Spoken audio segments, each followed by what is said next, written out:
Before I get into Resident Evil 7, I may as well talk about Resident Evil 6. I don't have much to say other than I don't really like it.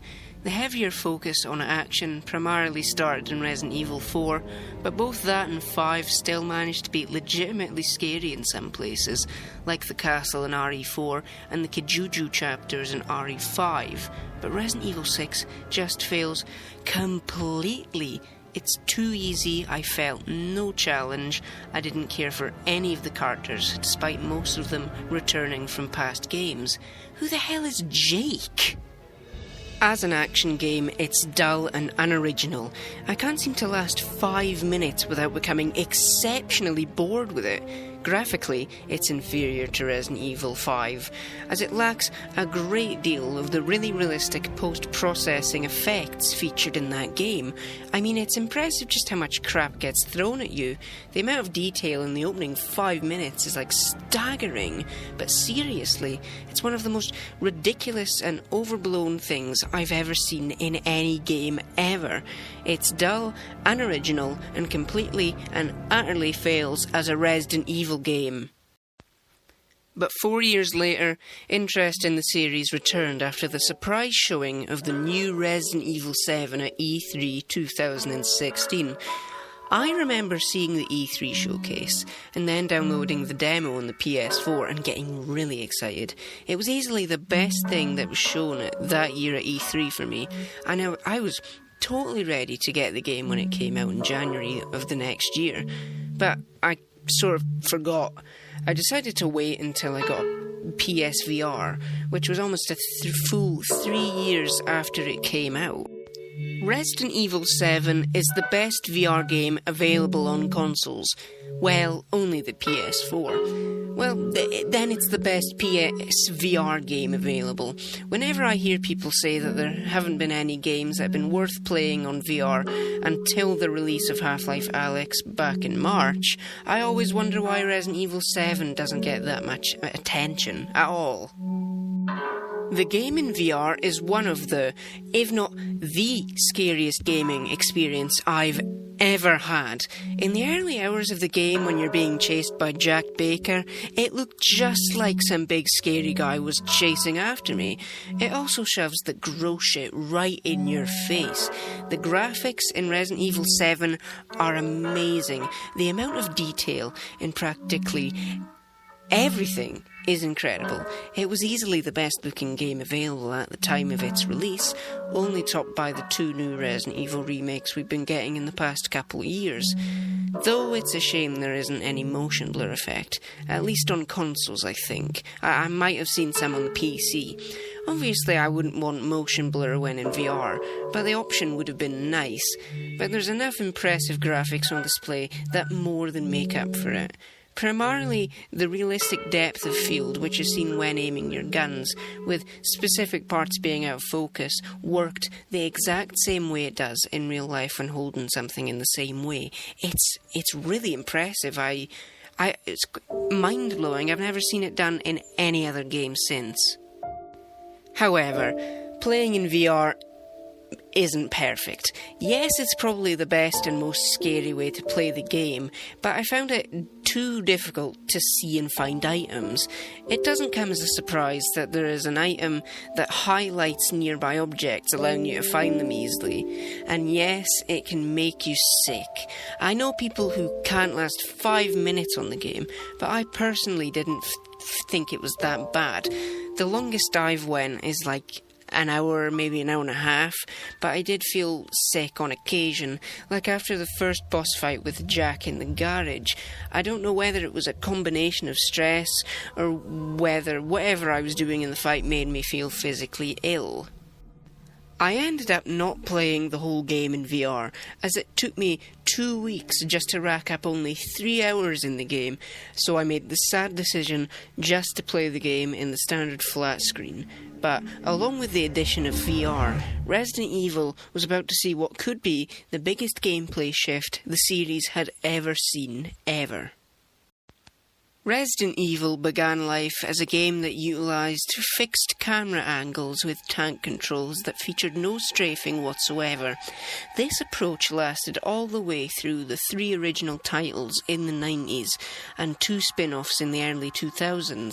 Then, in 2005, with the release of the critically acclaimed Resident Evil 4, we saw another major shift in camera perspectives that changed the way third-person games were made. This lasted all the way up until 2012 with bloody Resident Evil 6. Resident Evil 7's first-person viewpoint isn't exactly revolutionary compared to Resident Evil 4's over-the-shoulder perspective, but its use of VR is definitely something that could change how we play games in a few years. We may look back at early VR games and look at Resident Evil 7 as one of the forefathers of the virtual reality genre. I love FPS games, they're my go-to genre of games, so when I learned that the newest entry in the series was going for an FPS approach, I was all over it. Unlike some die-hard fans of the series, the use of the first-person viewpoint forces the player into the shoes of their character. Unlike the cinematic fixed camera angles, there isn't that much of a disconnect between the player and the in-game character. I know that's not really a popular opinion, and I do still love fixed camera angles, but I especially love first-person games. The inventory is also a return to form. It's really good in this game. It's quite similar to RE4's in that you can expand its capacity using backpacks you find throughout the environment. Very similar to how you could purchase upgrades from the merchant that made your inventory bigger in RE4. But the way you place items in it isn't quite as dynamic as RE4's. The RE7 inventory seems to have made it into both RE2 and 3's remakes with little no alterations. Luckily, it's way better than RE5's, which, you couldn't even pause the game and go into that. And it was only 6 slots, and it wasn't 6, but it was slightly more than that, and you couldn't even expand it, and it just wasn't enough, really. That was a total failure, and RE6 doesn't even have one, really. It's rubbish. Bloody RE6. But everything else is your standard Resident Evil affair. The game features a couple of enemies very similar in nature to Nemesis in Resident Evil 3. These enemies are the members of the Baker family. This is the scariest aspect of the entire game. When playing the game in VR and seeing Jack Baker turn a corner and start to chase you and follow you is one of the most traumatic experiences I've ever had playing a game in my life. Even when not in VR, it's really well done. And it isn't hammered into your skull like Mr. X in the RE2 remake, as mainly Jack Baker. He's stalking around the house while you're solving puzzles and stuff. There's also Marguerite Baker, who we don't fight as much and doesn't last as long as Jack. I can't honestly decide if she's the scariest thing ever or the most ridiculous. There's also Lucas, who we never directly face until the DLC, we mainly put up with as uninspired saw traps. Alongside the Bakers, there are your semi-basic zombie-type enemies, the Moulded, who have clearly taken influence from the RE4's Regenerators, appearing to be a sort of halfway point between them and the Iron Maiden enemies in that game. The combat, though, isn't all that special. It's by no means bad, but it's nowhere near as satisfying as earlier games, as headshots just don't feel all that rewarding anymore. The shooting isn't that dynamic in the slightest, and guns don't feel quite as punchy as they should. Boss fights aren't all that inspired. They're not frustratingly difficult, and I don't think I died once in any of them, which I found to be odd as I was playing on the normal difficulty. The last boss is especially lukewarm. Seriously, really disappointed by it. The best boss fight in the game would have to be the chainsaw battle with Jack, arguably the perfect balance of horror and silliness. The story of Resident Evil 7 is nothing special, but honestly, I don't really mind that. It's a much more back-to-basics story compared to the multi-campaign disaster of RE6. The story isn't that original, and almost flat out rips off the premise of Silent Hill 2, just without the horrendous visions and Pyramid Head. We follow Ethan Thomas... Wait, no, that's Condemned Criminal Origins. We follow Ethan, that's right, as he receives a mysterious email from his wife who's been missing for 3 years, beckoning him to a derelict farm in Louisiana. And then in just the first 30 minutes of the game, you get your hand sawn off and murder your evil wife. Jesus. What then follows is a series of exceedingly unfortunate events, as well as the discovery of a bioweapon conspiracy involving Evelyn. Yes, this game is written by the same guy that did Fear back in 2005. It's a bit poor that he's blatantly reusing things like that. Scary Ghost Girls are so last decade.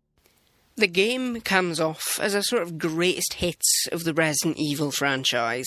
The settings and puzzles are very similar to earlier games in the series. The two types of enemies are also similar enemies seen in earlier games too, like the Bakers and their links to Nemesis, and the Molded being like the Regenerators from RE4. The locations you explore are all either very similar or are just directly ripped from past Resident Evil games. The Baker estate is very similar to the Spencer mansion from the original game. The barge seen later in the game is practically a trope in RE games now, as we explore boats in the Separate Ways campaign in RE4, the end of RE5, and some missions in RE6.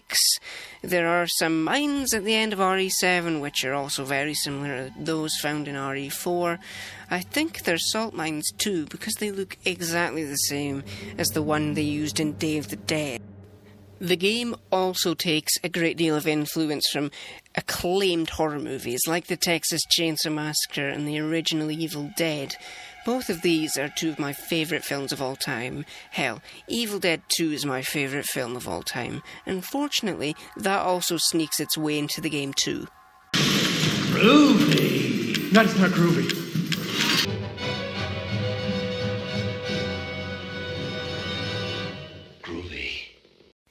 The game also takes some influence from The Crazies, which I've never seen, I'm just going off what other people have said. It also takes a lot of influence from Saw in the segment where we have to put up with Lucas's puzzles and traps. The game does sadly have a very underwhelming ending, which I mentioned earlier. The game just kind of marches towards its conclusion really quickly. It took me 8 hours to beat the game, which is obviously it's the perfect length for a game, especially a Resident Evil game, and like RE4's like 20-hour trek. But even when I took my time with it, it just sped along. After escaping the Baker estate, it just zooms toward the third act, or through it rather. This results in the feeling that we have unfinished business. This results in the free DLC Not a Hero, which sees the return of Chris Redfield, looking noticeably more human-shaped compared to RE5 and 6. But he looks way too young considering he's 40 now? Not a Hero wraps up the Lucas plot thread, which was just left hanging in the base game. We even get the Secret Lab, which is a staple of the RE franchise, but it's missing an RE7. Not a Hero feels like it has content that should have made it into the main game. The way it wraps up the Lucas arc feels like it really should have been a part of RE7, mainly because after the shit he's put countless characters through, you really, really want to just kick his ass.